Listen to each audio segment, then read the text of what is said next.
All right. Picture a world where you gotta save the universe, raise a kid, and deal with your perpetually failing Wi Fi password. Welcome to the Fantastic Four universe. I call it Intergalactic Monday. Let's talk about Galactus, the guy who thinks he can just waltz in and devour your planet. I mean, it's practically the celestial equivalent of raiding the fridge at midnight. And why is he always on a diet? Because he only eats planet light. We've all been there, right? Now we have Reed Richards, Mr. Fantastic, who's so stretchy his biggest problem isn't defeating villains, but keeping his spine healthy. And let's be real, with all his inventions, can someone explain why he hasn't invented a belt to hold up his pants when he stretches? Seriously! And who could forget the Silver Surfer? The dude who thought a silver spray tan was a good idea. Yeah, because nothing screams threatening like a shiny spacefaring surfer dude chasing you across the cosmos. He's not just a harbinger of destruction, he's the personification of the phrase, shine bright like a diamond. Talk about overkill. Ah, Sue Storm, the Invisible Woman. Finally, a heroine who understands that invisibility is the best way to avoid family gatherings. Or those unwanted telemarketing calls from the multiverse. Yes, sir, your expanded reality warranty is expiring. Who hasn't wanted to disappear like that? The movie promises a 1960s Times Square, complete with giant tube TVs. Because, of course, nothing says cutting-edge technology like a device that takes 10 minutes to warm up and needs a rabbit ear antenna. A true time warp to the era of cigarette commercials. And the love story between Reed and Sue? That's basically ERMC2 meets West Side Story. They have a kid named Franklin, the perfect excuse to pull the, sorry, I think the babysitter's running late card when Galactus comes knocking. Yeah, because even heroes need parental leave once in a while. Honey, I can't fight an intergalactic menace. I have bath time duty. Now, let's talk science, or what the filmmakers call making it look like we understand science. A lot of these scenes are inspired by the space race of the 60s, when everyone thought they could fly to the moon in a VW Beetle. Ah, the optimism of JFK. Either he knew something we didn't, or he was about to watch a lot of sci-fi movies. One small step for man, into a studio for a fake moon landing. The movie's production is taking a more practical approach, which means less blue screen and more, please don't touch the rocket, the paint's still wet. That's basically like saying dinner's almost ready, but you haven't bought the groceries yet. A true cinematic culinary adventure. Sure, the rocket is launching, but the script's still being written. And what about Sue Storm's role as a leader? It seems we'll finally have a heroine who can lead a team without needing to hold anyone's hand. Because when things get tough, it's always good to have someone who can keep a cool head while turning invisible. Literally. And that, my friends, is what we call multitasking. Oh, and before I forget, don't forget to like and subscribe.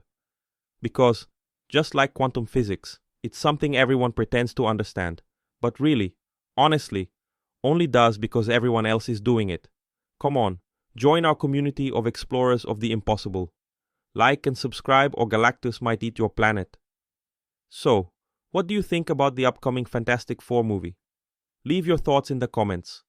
Will Galactus finally find Earth's Wi-Fi password? Or will Reed Richards solve the universe's greatest mystery?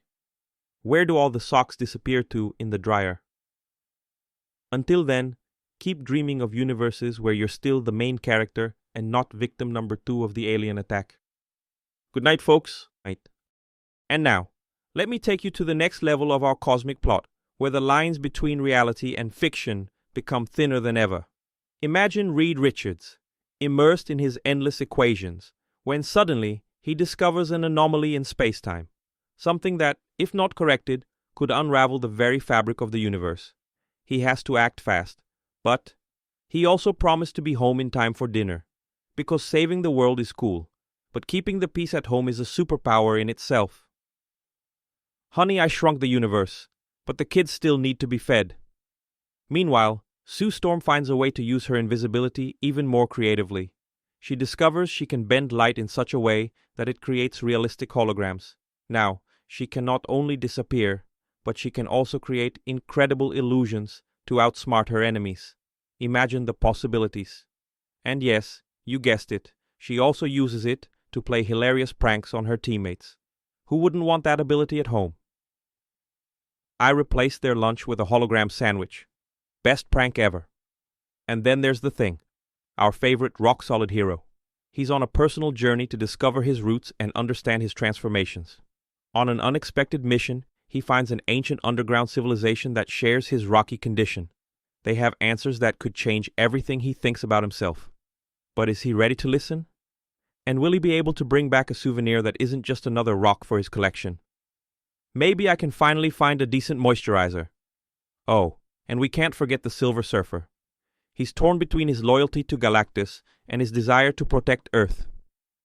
In a surprising twist, he decides to seek help from the Avengers. But will they trust him? Or will his shiny appearance overshadow his true intentions? That's the question everyone is asking as he surfs between stars and moral dilemmas. Should I save the planet or get a new wax job? While all this is happening, Earth becomes the stage for an epic battle. Galactus finally decides it's time for an intergalactic snack, and it's up to the Fantastic Four and their new allies to stop him from devouring our planet. Will they succeed, or does the universe have other plans for our unlikely heroes? And of course, amidst all the action, we can't forget the little things. Like that moment when Reed tries, for the 100th time, to explain string theory to Ben while he just wants to watch the game. Or when Sue uses her powers to prevent Johnny from setting the lab on fire again. Because at the end of the day, it's these small interactions that remind us that, no matter how cosmic the threat, there's still room for humanity and humor. The fate of the universe hangs in the balance, but who's got the remote? So my friends, prepare yourselves for a journey that defies the laws of physics, breaks the limits of imagination, and reminds us that, even in the toughest of times, there's always room for a little fun. And don't forget, the adventure doesn't end here. Stay connected, because the universe is full of surprises, and we're just beginning to explore its limitless possibilities. Until next time, and may the Force be with you, or at least a decent Wi-Fi signal.